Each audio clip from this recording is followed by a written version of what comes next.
moi d'attirer l'attention sur la place que la France a donnée au visa dans ses relations avec l'Afrique et comment elle l'instrumentalise comme un objet de pression, de chantage pour obtenir la docilité des hommes politiques, des intellectuels ou de la diaspora. Africains, il nous faut être vigilants. La France et l'Europe nous soutirent trop de choses en échange de ce qu'ils ont marketé comme étant un précieux sésame. Notre fierté, notre dignité, nos richesses en tant qu'Africains nous sont retirées.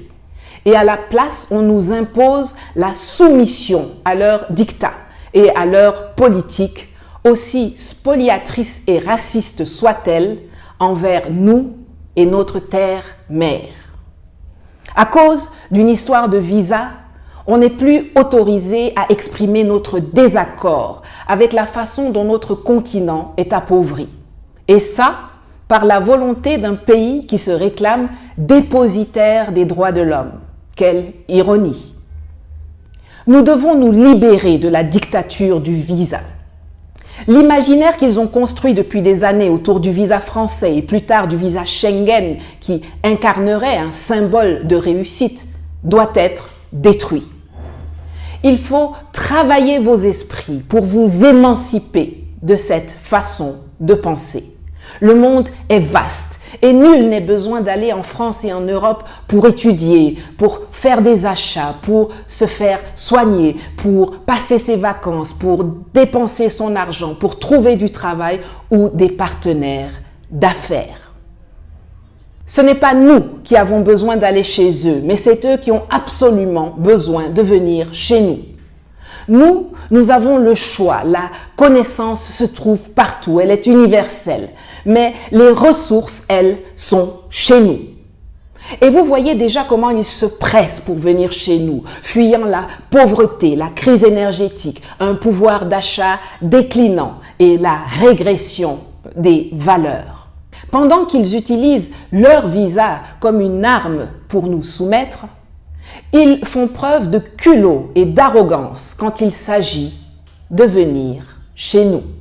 Vous avez vu ce qui s'est passé tout dernièrement en RDC avec l'agent français Sonia Rollet qui officie comme journaliste, d'abord auprès de Radio Fausses Informations, RFI, et maintenant chez Reuters. Lago, qui avait déjà été expulsée du pays sous Kabila, revient à Kin à la faveur d'un événement pour lequel elle a obtenu un visa de courtoisie. Et au lieu de rentrer chez elle à l'expiration du dit visa, elle décide tout bonnement de rester au Congo en attendant de s'y faire accréditer comme journaliste. Tranquille. Vous imaginez ça dans le sens contraire ? Alors, c'est vrai que je critique souvent les autorités congolaises parce qu'il y a matière, mais là, franchement, je les remercie pour avoir bien réagi et expulsé cette migrante irrégulière. Quand eux violent nos lois en matière d'immigration, on les présente comme des victimes. Et nous, alors qu'on ne viole rien du tout, on nous présente comme des méchants. N'importe quoi. Je vous l'ai déjà dit plusieurs fois et je le répète encore aujourd'hui. L'Afrique, c'est l'endroit où ils vont tous vouloir venir et nous devons renforcer notre dispositif de visa et notre cadre légal concernant les ressortissants étrangers à l'Afrique.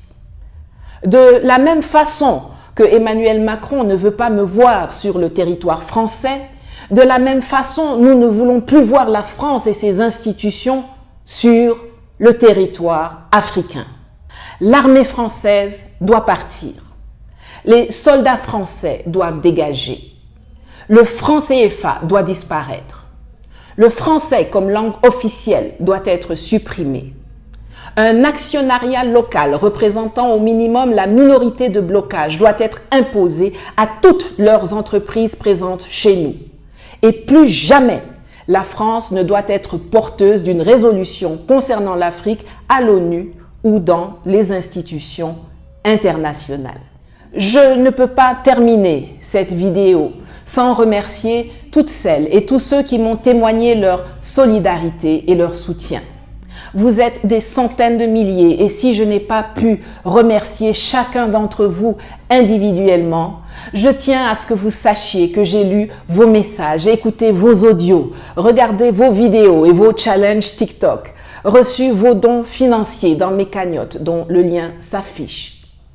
Et qu'ils émanent d'inconnus ou de personnalités célèbres comme mon frangin le puissant Kémy Séba ou comme Alpha Blondy, Aminata Traoré, Franklin Nyamsi, Paul Ella, Trédolin, Banda Kani, de partis politiques comme le SDF ou le PURS camerounais, de mes parents Mbombok au Cameroun, de chefs d'État, membres de gouvernement, diplomates, d'officiers militaires, d'artistes, de journalistes, de vidéastes, de jeunes, de seniors, d'Africains ou de citoyens du monde, vos mots et vos gestes m'ont touché, revigoré et boosté dans ma détermination de mener notre combat de libération et de conquête de notre souveraineté jusqu'à la victoire finale.